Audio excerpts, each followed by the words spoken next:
नमस्कार, मैं हूं आपके साथ प्रिया तिवारी और आप देख रहे हैं प्राइम टीवी। योगी सरकार के 8 साल बेमिसाल पूरे हो चुके हैं। इस खास अवसर पर 75 जिलों में कार्यक्रम का आयोजन किया जा रहा है। कैसे रहे 8 साल, इस रिपोर्ट में देखिए।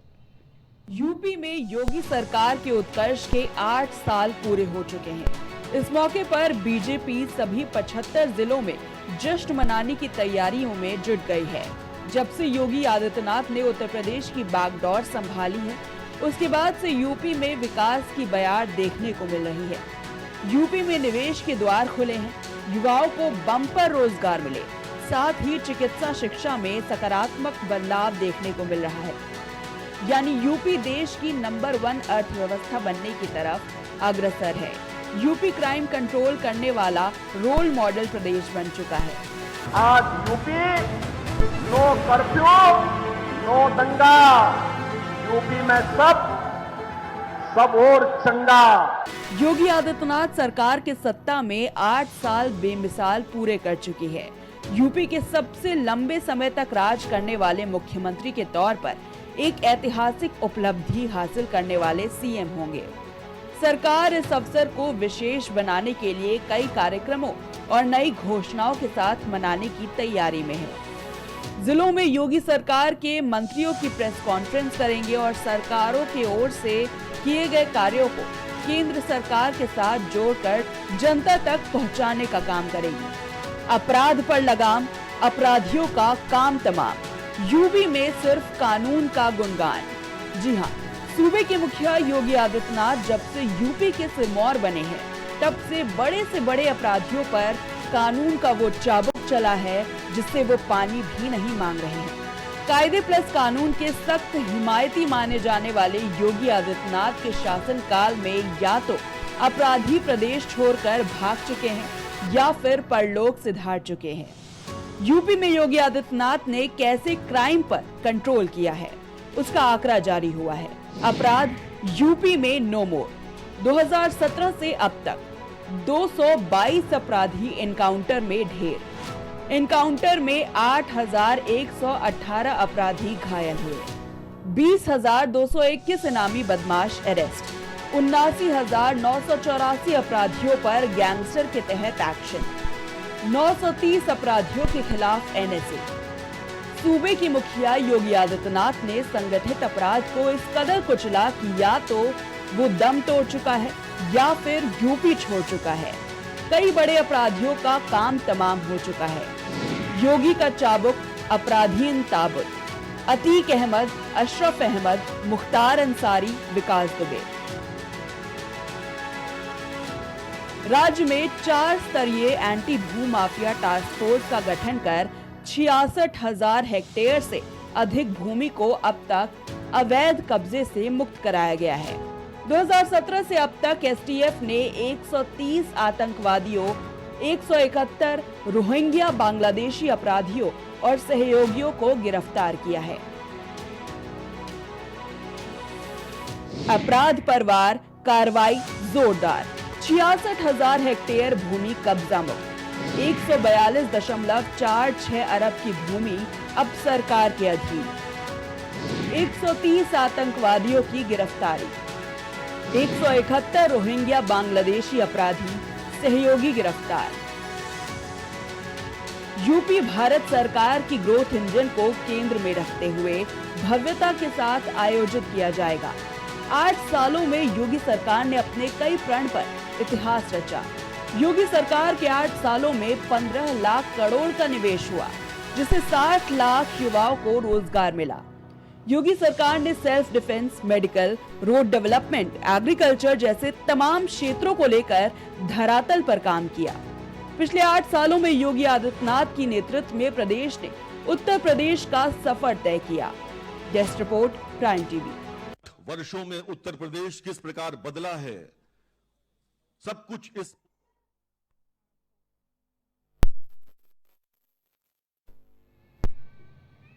और योगी सरकार के 8 साल पूरे होने पर जिस तरीके से जगह जगह पर कार्यक्रमों के आयोजन किए जा रहे हैं और आज इसी पर खास चर्चा के लिए हमारे साथ पैनल पर खास गेस्ट मौजूद हैं। हम सबसे पहले आपका उनसे परिचय करवा देते हैं। हमारे साथ बीजेपी के प्रवक्ता विकास पांडे जी जुड़े हुए हैं, साथ ही समाजवादी पार्टी के प्रवक्ता कपिल श्रीवास्तव जी जुड़े हुए हैं, राजनीति विश्लेषक विनय तिवारी जी हमारे साथ जुड़े हुए हैं।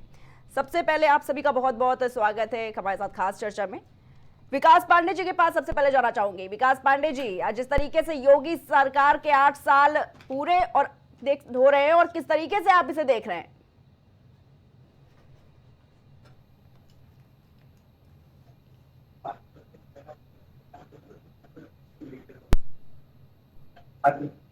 और देश की प्रगति में सबसे बड़ा प्रदेश बना करके उभारा है।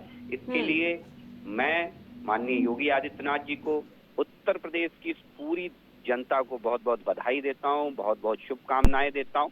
और उससे भी बड़ी बात देखिए आप कि उत्तर प्रदेश की जो स्थितियां 2017 से पहले थीं, ये किसी से छुपा नहीं है प्रिया जी। जिस तरीके से उत्तर प्रदेश में चाहे अपराध हो, एक प्रथा बन करके रह गई थी, कब्जा व्यवस्था उत्तर प्रदेश में डेवलप कर दी गई थी। उस प्रथा को खत्म करने का काम योगी जी ने किया। उससे भी बड़ी बात देखिए आप कि जिसकी वजह से उद्योग उत्तर प्रदेश में उद्योगपति आने से कतराते थे, उस माहौल को खत्म करने का काम योगी जी की सरकार ने किया। और हर पहलू पर आप देखिए, शिक्षा, स्वास्थ्य, रोजगार, हर पहलू पर योगी जी की सरकार ने बराबर ध्यान दिया। इसी का परिणाम है कि उत्तर प्रदेश $1 ट्रिलियन इकोनॉमी की दशा में आगे अग्रसर किए हुए हैं और बहुत जल्द यूपी देश का ग्रोथ इंजन बन के दुनिया के सामने अपने आप की मिसाल प्रस्तुत करेगा। ठीक है, हम सपा के पास जाना चाहेंगे। कपिल श्रीवास्तव जी जुड़े हुए हैं हमारे साथ। कपिल श्रीवास्तव जी, किस तरीके से देखते हैं योगी सरकार के 8 साल आखिर कितने बेमिसाल हैं? कपिल जी। हाँ, बिल्कुल बेमिसाल इस मामले में है कि बेरोजगारी में अभिवृद्धि इस कदर हुई है कि उत्तर प्रदेश के लोग मोदी जी का जो जन्म दिवस है उसको बेरोजगारी दिवस में मनाते हैं। अपराध पहले से कहीं ज्यादा बढ़े हैं, ये एनसीआरबी के आंकड़े। साइबर क्राइम, महिलाओं पे होने वाले क्राइम में उत्तर प्रदेश नंबर 1 है, हत्या में नंबर 1 है। इन्होंने जो भी कार्रवाई की वो एक तरफा एक धर्म और जाति विशेष पर कार्रवाई की है। अपराधियों का इन्होंने वर्गीकरण किया है धर्म और जाति के आधार पर। उससे आप जो है वो प्रिवेंशन नहीं ले सकते हैं किसी भी क्राइम पे। उसके लिए आपको क्राइम को क्रिमिनल मानना चाहिए, ना कि किसी धर्म और जाति में विभेद करके। मैं पूछता हूँ, ब्रजेश सिंह जी बड़े पूजनीय हैं क्या? जो इनके धनंजय सिंह जी हैं, उन पर क्या कार्रवाई हुई? राजा भैया पे क्या कार्रवाई हुई? और जो हमारी गोल्डन परियों के साथ भूषण साहब ने किया था, उनके ऊपर क्या कार्रवाई हुई? अब तो माननीय बन करके बैठे हुए हैं। भारतीय जनता पार्टी जो है वो माफियाओं का अड्डा बन चुकी है।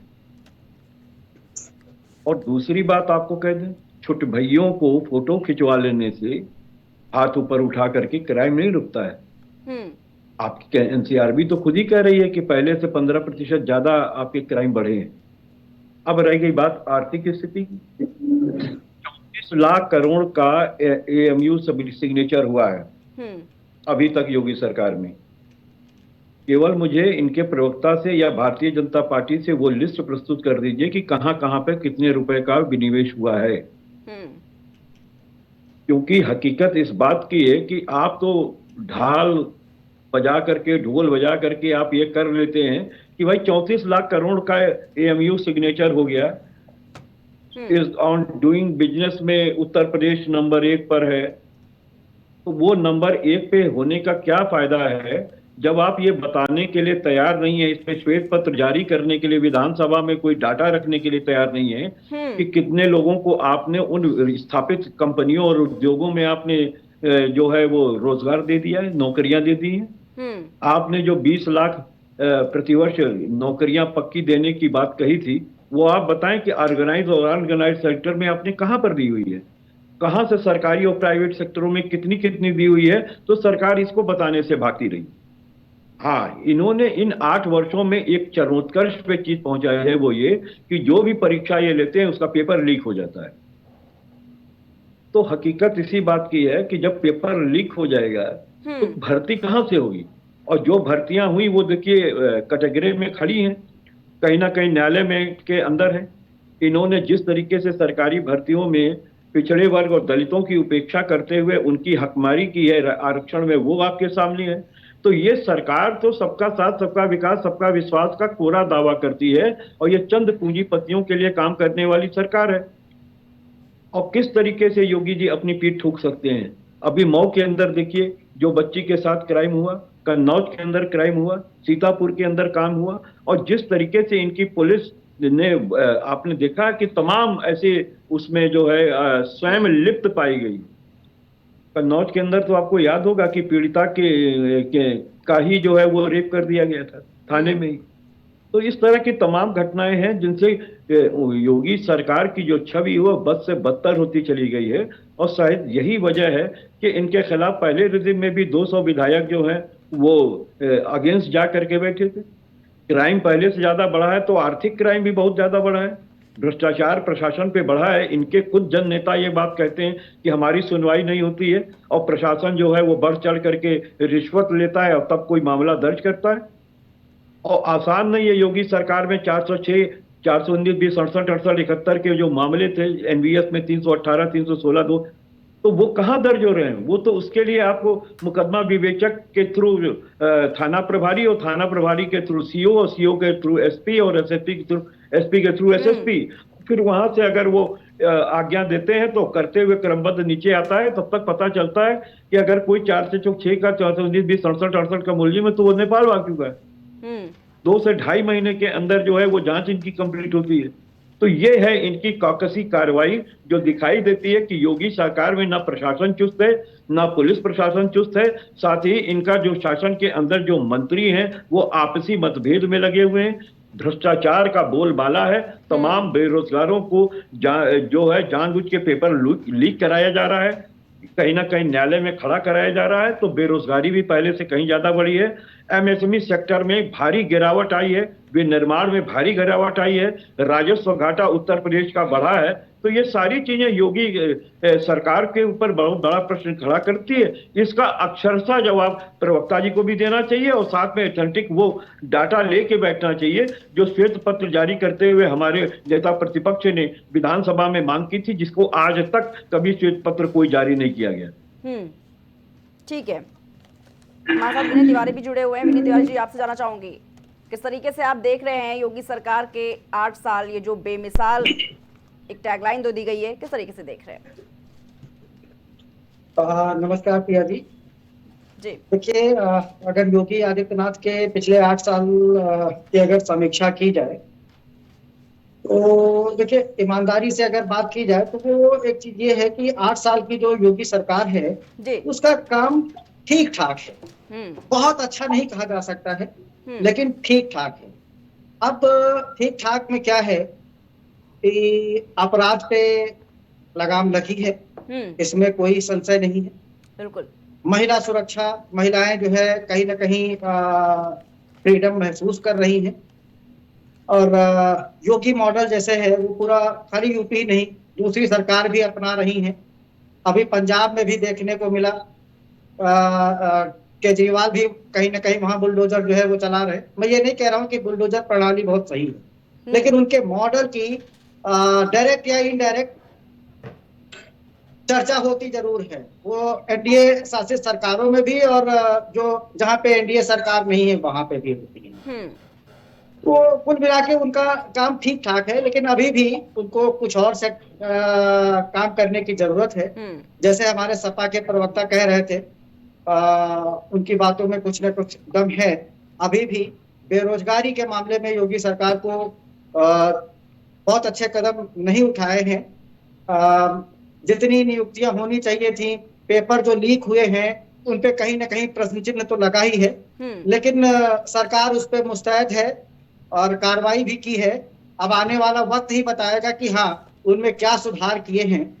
और दूसरी चीज एक ये भी है कि कहीं न कहीं जी 8 साल का समय, मैं ये नहीं कह रहा हूं कि अपर्याप्त है, लेकिन ठीक है जिस हिसाब से सरकार बनी है। देखिए 2 बार सरकार में योगी को आना लोकसभा चुनाव ही 2024 हुआ, उसमें थोड़ा उनको सेटबैक मिला, तो कहीं ना कहीं उसका एक उनको मैसेज गया है, तो उस पे वो मुस्तैद दिख रहे हैं। उसके बाद जो उपचुनाव हुए जी। हैं, उस उपचुनाव में भी 8-2 से अगर भाजपा जीत रही है, तो हम और आप या जो राष्ट्रीय प्रवक्ता हैं समाजवादी के या भाजपा के, वो कुछ भी कहें, लेकिन जनता अपना जो मैंडेट दे रही है, जो अपना निर्णय दे रही है, उससे तो यही लग रहा है कि 8 तो जो भी लेटेस्ट जो चुनाव हुए हैं, जो उपचुनाव हुए हैं, वो 8-2 से अगर जीती है, तो कहीं ना कहीं अभी भी जनता का जो है विश्वास योगी सरकार में कायम है। जी ठीक है विनय तिवारी जी, ठीक है। विकास पांडे जी के पास जाना चाहूंगी। विकास पांडे जी, जिस तरीके से ये कहा जा रहा है कि योगी सरकार के 8 साल बेमिसाल, लेकिन विपक्ष का कहना है कि 8 साल पूरी तरह से बर्बाद। देखिए प्रिया जी, उनके चश्मे से देश नहीं देखता है, प्रदेश नहीं देखता है। देश और प्रदेश का अपना नजरिया है देखने का, और वो जानता है कि इस उत्तर प्रदेश को जंगल राज से मुक्ति दिलाने का काम किसने किया। आप रोजगार की बात करते हैं, बार बार चीजों की बात करते हैं, ठीक है, कहीं ना कहीं कुछ पेपर लीक हुए, हम ये स्वीकार करते हैं, पेपर लीक हुए, और उन पेपर को लीक होने के बाद हमने उस पर तत्परता दिखाई, और चाहे उन पर पेपर लीक करने वालों पर कार्रवाई की बात कर लीजिए, चाहे उसके बाद पेपरों को हमने जिस तरीके से कंडक्ट कराया, सुरक्षा के लेयर में पेपरों को संपन्न कराया, चाहे सिपाही भर्ती का भी पेपर हो, तमाम पेपर हमने उसके बाद अच्छी तरह से संपन्न कराए। पेपर तो लीक 2016 में भी हुआ था प्रिया जी, जरा पूछिए इनसे, 2016 का वो लेखपाल भर्ती परीक्षा का पेपर लीक हुआ था। और जरा ये भी बता दें मेरे साथी कि हम तो पेपर लीक करने वालों को जेल के अंदर, सलाखों के अंदर भेज देने का काम करते हैं, उन पर इतनी सख्त कार्रवाई भी अमल में लाते हैं, लेकिन पूर्ववर्ती सरकारों ने क्या किया था जरा ये पूछ लेना मेरे साथी से। दूसरी चीज, मुझे लगता है उत्तर प्रदेश आज बदले हुए माहौल में सांस ले रहा है। आप राजनीतिक रोटियां सेकने के लिए, जनता को गुमराह करने के लिए कोई बात कह दीजिए, लेकिन बदले हुए उत्तर प्रदेश में ये भी स्वीकार करना होगा कि माननीय योगी जी की सरकार ने 7.5 लाख लोगों को सरकारी नौकरी से जोड़ने का काम किया। नौकरी तो पूर्व में भी मिलती थी, मैं ये स्वीकार करता हूँ, भले ही कम मिलती थी, लेकिन पूर्व में भी मिलती थी, लेकिन एक बड़ा बदनुमा दाग लगता था कि कोई ऐसी नौकरी नहीं होती थी जिस पर जातिवाद का आरोप ना लगता हो, भ्रष्टाचार का आरोप ना लगता हो, जो वैकेंसी जिसका परिणाम कोर्ट की दहलीज पर जाकर के खत्म ना होता हो। इस कलंक से उत्तर प्रदेश को मुक्ति दिलाई है योगी जी की सरकार ने। आप बार बार अपराध पर बात करते हैं, जरा पूछिए, जब माननीय योगी जी की सरकार आई तो एंटी रोमियो स्क्वाड बनाया, और एंटी रोमियो स्क्वाड का परिणाम ये है कि आज एसिड अटैक की घटनाएं ऑलमोस्ट शून्य हो चुकी हैं इस उत्तर प्रदेश के अंदर। आज रेप के मामले में उत्तर प्रदेश इस देश के सबसे अच्छे प्रदेशों में से है जहां पर रेप की घटनाएं ना के बराबर संपन्न हुई। इससे भी बड़ी भी समझिए, आप एनसीआरबी के आंकड़े बताने को तैयार हो जाते हैं। आप बताइए कि आप 2014 का आंकड़ा उठा करके देख लीजिए, 2015 का आंकड़ा उठा करके देख लीजिए, 2016 का आंकड़ा उठा करके देख लीजिए, 2017 का आंकड़ा उठा करके देख लीजिए। मैं चुनौती कहता हूं, चुनौती के साथ कह रहा हूं कि समाजवादी पार्टी का के किसी भी एक साल से उत्तर प्रदेश में एक साल वो आप निकाल दीजिए जब ज्यादा हत्याएं हुई नहीं हुई। चुनौती के साथ मैं कहता हूं, हमें उत्तर प्रदेश में लॉ एंड ऑर्डर मेंटेन करके रखने का काम योगी जी ने किया। और दिक्कत कहां पर है, आप देखिए, आप कन्नौज का जिक्र ले आए, कन्नौज में उस बेटी के साथ बलात्कार करने वाला, बेटी के साथ अत्याचार करने वाला अपराधी किस पार्टी का था, ये भी मेरे समाजवादी पार्टी के साथी को बता देना चाहिए था। चाहे अयोध्या की बात कर लीजिए, किस पार्टी का वो अपराधी था,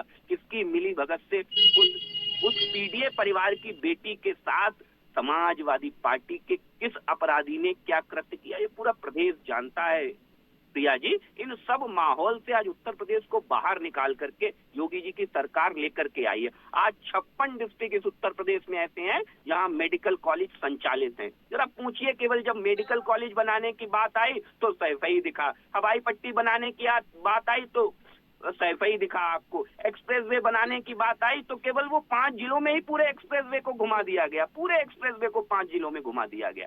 पूरी उत्तर प्रदेश की सरकार केवल 5 जिलों में चलाने वाले लोग आज जब योगी जी से इस तरीके के सवाल जवाब करते तो निश्चित तौर पर जनता बहुत खिलखिला के हंसती है प्रिया जी। वो इनकी कारगुजारियों से बहुत अच्छी तरह से वाकिफ रही है कि सत्ता से अभी इनकी परमानेंट दूरी सुनिश्चित हो चुकी है, क्योंकि इनकी कथनी और करनी में बड़ा अंतर रहता है। ठीक है, कपिल श्रीवास्तव जी के पास, ठीक है। कपिल श्रीवास्तव जी, लगातार समाजवादी पार्टी भी अपराध को लेकर सवाल उठाती नजर आई, लेकिन जिस तरीके से आपने भी देखा होगा, सीएम योगी आदित्यनाथ ने सदन में कहा था कि माफियाओं को मिट्टी में मिला देंगे, और वैसा हुआ भी। कहाँ हुआ? प्रिया जी, कहाँ हुआ? वही तो मैं पूछ रहा हूँ। दाऊद इब्राहिम के गुर्गे थे जिनको इन्होंने अपने यहाँ का माननीय बनाया हुआ है, उनके परिवार में एमएलसी और विधायक दिए हुए हैं। भाई, बनारस के माफिया को कौन नहीं जानता है? बृजभूषण सिंह कौन है? वो साधु संत हैं। अभी एक श्रीवास्तव लड़के का जो है लखनऊ के अंदर कत्ल हुआ था, उसमें इनके माननीय सांसद के घर के अंदर वो हत्या हुई थी, उसका क्या हुआ? तो मीठा मीठा गप गप और कड़वा कड़वा थू थू नहीं चलेगा। और मैं इस बात को पूछना चाहता हूं कि नवाब सिंह तो आपका आदमी है, और वो अयोध्या पे आपने आरोप लाया, उसमें तो आरोप पत्र आप ला ही नहीं पाए, साबित नहीं कर पाए आप। तो बड़े दुखद की स्थिति होती है। ये अपने सेंगर साहब को भूल जाते हैं जिसने पूरी बिटिया के परिवार को ही शहादत दिलवा दी, और जब दोष सिद्ध हो गए तब उनको विधायक पद से इन्होंने हटाया था। उनके खिलाफ भारतीय जनता पार्टी ने एफआईआर तक दर्ज नहीं किया था, 6 महीने दौड़ते रहना पड़ा, और उनके पिता की पुलिस अभिरक्षा में हत्या करवा दी गई। किसने कराई? भाजपा के शासनकाल में हुई है। उसका जवाब देने के लिए तत्पर और तैयार है क्या? और इनके ही स्वामी चिन्मयानंद, जो बहन बेटियों से तेल मालिश का वीडियो आपके सामने आया था, बिटिया आज भी जेल में है, और हुजूर पर के एक योगी और एक महंत ने जो है वो मुकदमा उठा लिया। तो इस बात पर विचार कीजिए, इनके यहाँ जिनको आदर्श का पद मिला हुआ है, जिन्हें आदर्श इस समाज के अंदर क्रिएट करना है, वो अपराध में लिप्त हैं। और अभी एडीआर की रिपोर्ट है कि 35% भारतीय जनता पार्टी के सांसद, विधायक और एमएलसी पर हीनियस क्राइम्स के विवेचना और मुकदमे चल रहे हैं। तो ये उस पर कहने के लिए नहीं, साधु संत निरामया हो जाता है क्या कोई अपराधी भारतीय जनता पार्टी का शरण में आने के बाद? सुबोध कांत सहायक का हत्या, सुबोध कांत सिंह का हत्यारा क्या हुआ उसका? आपने तो फूल माला लगा करके उसका स्वागत किया है। तो ये तो क्रिमिनलों के साथ खड़ी होने वाली पार्टी है। इनके साथ देखिए, तमाम अमरमणि के जो पुत्र थे, अमनमणि, उनके साथ इन्होंने मंच शेयर किया था योगी आदित्यनाथ जी ने। हाँ, ये जरूर मानते हैं कि धर्म और जाति देख करके उनकी कार्रवाई क्रिमिनल्स पे होती है। मैंने जिनका नाम दिया, इनके हरदोई के सांसद हैं, विधायक रहे हैं त्रिपाठी जी, उन्होंने प्रश्न खड़ा किया था 80 ऐसे क्षत्रिय विधायक और सांसद मिला करके थे जिन पर इन्होंने कोई कार्रवाई नहीं की। कपिल जी, ये धर्म और जाति देख के कार्रवाई योगी सरकार करती है, इसका क्या मतलब? इसका मतलब तो इनसे पूछा जाना चाहिए, इससे समाजवादी पार्टी से क्यों पूछ रही हैं? एनसीआरबी के आंकड़े उठा करके देख लीजिए, उससे मैं तो पूछ रहा हूं आपको कि ब्रिजेश सिंह पे क्या हुआ, ब्रिजभूषण सिंह पे क्या हुआ, धनंजय सिंह पे क्या हुआ, राजा भैया पे क्या हुआ, कोई बताने के लिए तैयार हो सकता है क्या? विकास दुबे का भी नाम शामिल है। तो विकास दुबे तो इनके खिलाफ खड़ा था, इसलिए ऐसा इन्होंने किया। और उसमें आप बताइए हुआ क्या? नहीं, अतीक अहमद, अशरफ अहमद, मुख्तार अंसारी, विकास दुबे। एक मिनट सुन। जी बोलिए। मैं ये पूछ रहा हूँ, विकास दुबे के मामले के अंदर क्या हुआ, यही तो मैं जानना चाहता हूँ। आपको पता है कि क्या हुआ? जो इन्होंने कहा था 3 महीने के अंदर हम चार्जशीट लेकर के आएंगे, एक एक मुकदमे की कलई को खोल देंगे, सबके हमारे पास टेलीफोन की टैपिंग है, हर चीज है, क्या हुआ? जिन पुलिस वालों की शहादत हुई उनको, उनके परिवार में इन्होंने नौकरी तक नहीं दी। ये हास्यास्पद स्थिति बनी हुई है कि इनके मंत्रियों को ये नहीं पता होता है कि उनके अनुभाग के अंदर प्रमोशन और ट्रांसफर कैसे हो गए। आप सोचिए, डिप्टी मुख्यमंत्री हैं और उनके स्वास्थ्य में ये सारी चीजें सामने आई, जिस तरीके का भ्रष्टाचार सामने आया, हायर कमेटी की जांच बैठाई गई, उस हायर कमेटी की जांच का क्या हुआ? वो तो धाक के 3 पाग निकले। जिसको आरोपी बताया गया वो 10 दिन पहले ही रिटायर हो चुका था। तो इनकी जांच और आख्या पर कौन आदमी विश्वास करेगा कि जिस आदमी को 10 दिन पहले ही क्राइम होने के पहले रिटायर हो गया, वो आदेश कैसे दे सकता है? इसके मतलब आप ऐसे क्रिमिनल्स को बचाना चाहते हैं जो आर्थिक रूप से आपसे जुड़ा हुआ है। तो भारतीय जनता पार्टी के दांत हैं दिखाने के और खाने के और हैं, और यही हकीकत है कि भारतीय जनता पार्टी के शासन के समय में जो है वो अपराध बहुत तेजी से बढ़ा है। ये बात कर रहे थे कि ठीक है। रोमियो स्क्वाड बनाया गया।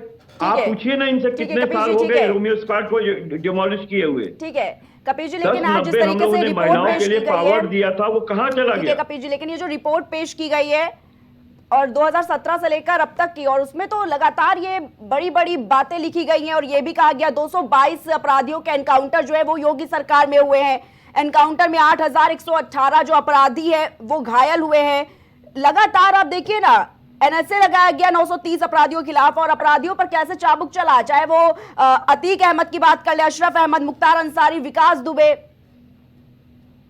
प्रिया जी, सबसे पहले तो आप इसी चीज का विश्लेषण कर लीजिए कि जो इन्होंने आपको डाटा पकड़ाए हैं पूर्ववर्ती सरकारों के अंदर, वो डाटा क्या है आपको इसमें दिखाई देगा कि जो इन पर इन्होंने कार्रवाई की है वो पीडीए पे की है। ये हम बार बार आपको कह रहे हैं कि क्राइम को आप एक तरफा नहीं रोक सकते हैं, जाति और धर्म देख करके नहीं रोका जा सकता है। क्या गुड क्राइम और बैड क्राइम में आप अंतर करेंगे? लेकिन ये भारतीय जनता पार्टी करती है। मैं तो आपको बड़े बड़े माफियाओं के नाम बता रहा हूं जो उत्तर प्रदेश के अंदर है, मुझे किसी का डर नहीं पड़ा है। लेकिन मुझे आप बताइए, इनके मंत्री हैं संजय निषाद साहब, वो कहते हैं कि हम थाना पकवा देंगे। इन्होंने पूछा, टाइम्स नाउ नवभारत के अंदर उनका जो है बाकायदा स्टिंग ऑपरेशन था। योगी आदित्यनाथ जी ने संजय निषाद पे क्या कार्रवाई की? उनको तो माननीय मंत्री आज भी बना करके रखा हुआ उन्होंने। ठीक है, आपका सवाल है कि विकास पांडे जी के पास आना चाहूंगी। ठीक है विकास पांडे, जो एक तरफा कार्रवाई की बात हो रही है और जाति धर्म देखकर योगी सरकार कार्रवाई करती है। देखिए, सबसे पहली चीज तो जिन जिन अपराधियों के आप नाम ले रहे हैं, जरा पूछते हैं इनसे कि ब्रजभूषण शरण सिंह क्या समाजवादी पार्टी से सांसद नहीं रहे? जरा पूछिए इनसे। जरा पूछिए इनसे कि मुख्तार अंसारी जो खुली जीप में बैठ करके AK-47 लेकर के घूमता था, वो समाजवादी पार्टी की सरपरस्ती में पला बड़ा कि नहीं पला बड़ा? जरा पूछिए इनसे कि भदोई का वो माफिया। अरे भाई, तो ब्रजेश सिंह कौन सा हथियार लेके बैठता था और धनंजय सिंह कौन सा हथियार लेकर के चलते, ये बताइए आप मुझे।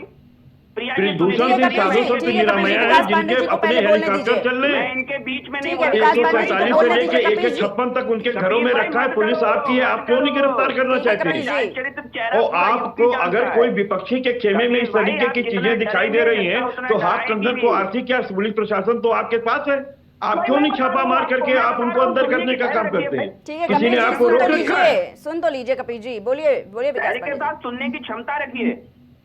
समाजवादी पार्टी का वो अपराधी जिसे आज आप भारतीय जनता पार्टी का, कन्नौज के उस अपराधी को भारतीय जनता पार्टी का बता रहे हैं। अरे उसको तो आपने चुनाव में सपोर्ट किया था, मुख्यमंत्री था कन्नौज। वो समाजवादी पार्टी से अंतिम चुनाव नहीं लड़ा था, उसको भारतीय जनता पार्टी के टिकट न होने के बाद भी उसको आप लोगों ने अवसर दिया था। तो कितनी कौन नहीं जानता है ये बात? किस तरीके से जेलर्स आपके समय में उसको सपोर्ट कर रहे थे, ये किसी से छुपा है या आपके मंत्री सपोर्ट कर रहे थे? सुनिश्चित करिए, ये बार बार बोल करके डिबेट खराब कर रहे हैं। कपिल जी, ठीक है अंदर किस तरीके की सुविधाएं पहुंचाई जा रही थी मुख्तार को, आप मुझे बताइए। आपका शासन और प्रशासन और आपने कान में रुई डाल रखी थी उस समय। ठीक है कपिल जी, मैं नहीं बोला भाई बीच में, प्रिया जी। ठीक है, बात पूरी करिए। गलत अगर आप बयानी करेंगे तो मुझे अरे क्वेरी आपके तो करनी पास, पड़ेगी ठीक है ना। कपिल जी, जब आपके पास आएंगे आप बोलिएगा ना, अब जवाब दीजिएगा विकास पांडे जी की बातों का। पहले उनकी बात तो इनसे सुन पूछ लीजिए। लीजिए, जो मैंने क्वेरीज की है वो पूछ लीजिए कि जेल अगर प्रशासन आपके हाथ में था तो मुख्तार को इतनी सुविधाएं कैसे मिली थी ठीक है, कि वो उसी उसकी का पत्नी जवाब दे जाकर रहे के हैं उसके कपिल साथ जेल में जी। रहती ठीक है थी। कपिल जी, वो उसी का जवाब दे रहे हैं, पहले बात तो सुनिए आप। विकास पांडे जी अपनी बात रखिए अब आप।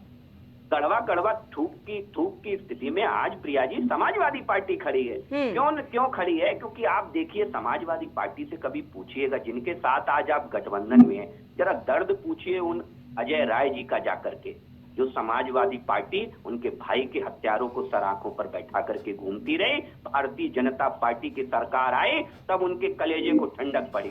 जरा पूछिए अपनी उस नेता से, पूजा पाल से जाकर के, कि तब उसके कलेजे में ठंडक। जिन राय साहब की आप बात कर रहे हैं उनके विरुद्ध क्या हीनियस क्राइम के तमाम मुकदमे नहीं थे? क्या उनके ऊपर वो हत्यारोपी नहीं थे? क्या उन्होंने अटेम्प्ट टू मर्डर नहीं के केसेस उनके ऊपर नहीं है? क्या अपहरण के केसेस नहीं थे? ठीक है कपिल जी, इसीलिए मैं कह रहा हूँ आपको बार बार कि आप बैड अपराधी और गुड अपराधी खोजते हैं। प्रेम रहा है अगाध प्रेम अपराधियों से राय समाजवादी पार्टी को, इसलिए इन अरे भाई, राय साहब अगर कोई हत्या करते हैं तो वो बड़ी बात नहीं है, वालों को मैं बता दूं, लेकिन कोई अन्य बिरादरी और धर्म के लोग कर दे तो आप बड़ा प्रश्न चिन्ह खड़ा करते हैं।